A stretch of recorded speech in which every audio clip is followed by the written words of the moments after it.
pertanyaan-pertanyaan yang telah diajukan oleh orang tua Jampau.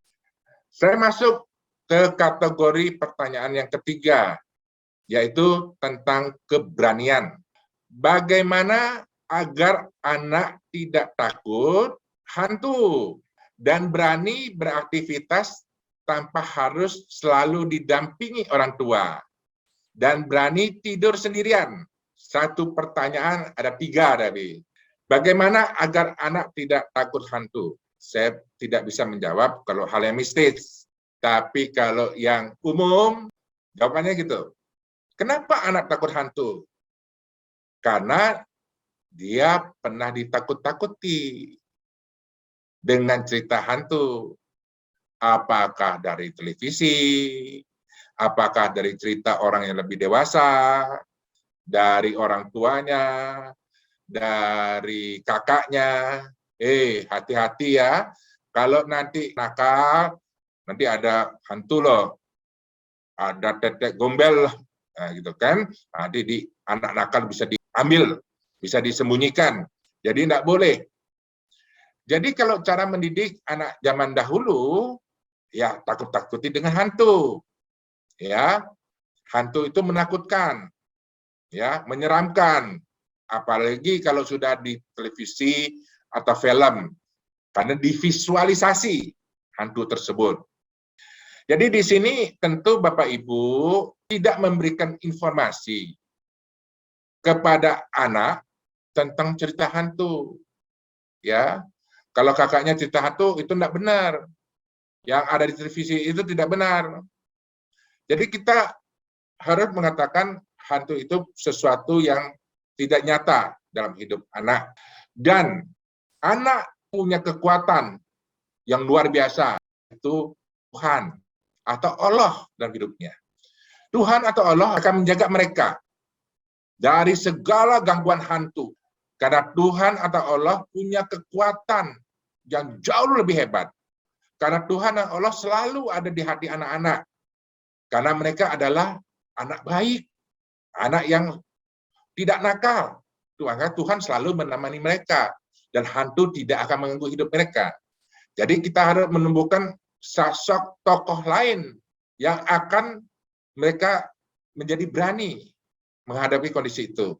Tapi bagaimanapun, cerita tentang hantu, film tentang hantu, video tentang hantu, games tentang hantu, tolong dihilangkan. Oh, ada hantu lucu, namanya Casper, ya tetap hantu lah. Ya, untuk anak PAUD rasanya cerita Casper pun belum layak untuk disajikan kepada mereka. Untuk anak PAUD ya, karena bahasa-bahasa dalam cerita Casper itu untuk anak yang lebih dewasa. Kemudian berani beraktivitas tanpa harus selalu didampingi orang tua. Jadi anak PAUD dalam melakukan berbagai aktivitas masih perlu pendampingan. Pendampingan ya, bukan ditemani ke panggung atau apa, perlu pendampingan. Tapi memang hal ini bisa juga diwakilkan kepada sekolah yang sudah siap. Seperti setahu saya, Lentera Bakti atau Jampau itu melakukan pendampingan kepada anak. Jadi guru-guru Jampau itu mengganti peran orang tua mendampingi anak-anak.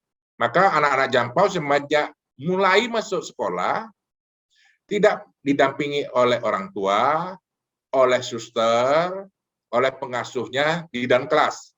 Semua harus di luar. Karena diharapkan ada kemandirian. Nah, saya ingin menyampaikan begitu.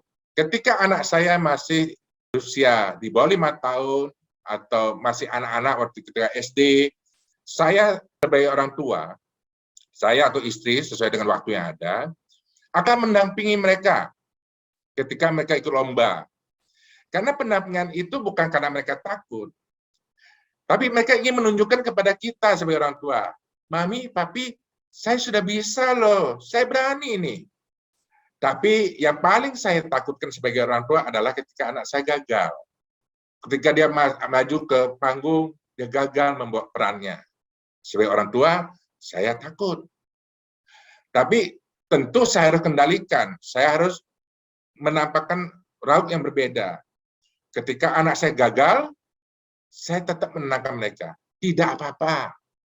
Gagal dan berhasil tidak apa-apa. Yang paling penting kamu sudah berani. Itu hebat.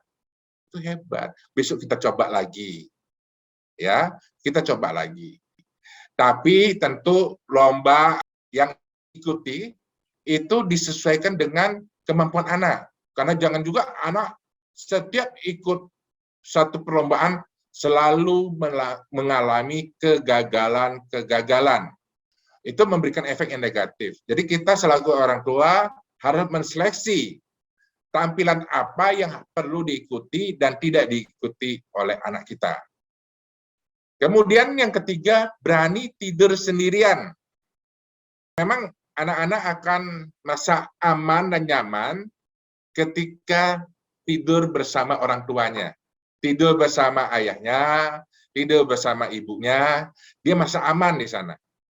Kalau kita beri anak kamar sendiri, biasanya belum waktunya tidur, dia sudah balik lagi ke kamar kita. Saya mau tidur di sini, nah mau di kamar sendiri, dan seterusnya.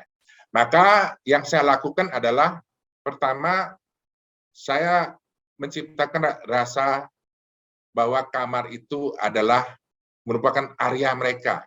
Di sana ada barang-barang pribadi anak, seperti mainan, buku, foto, dan lain sebagainya.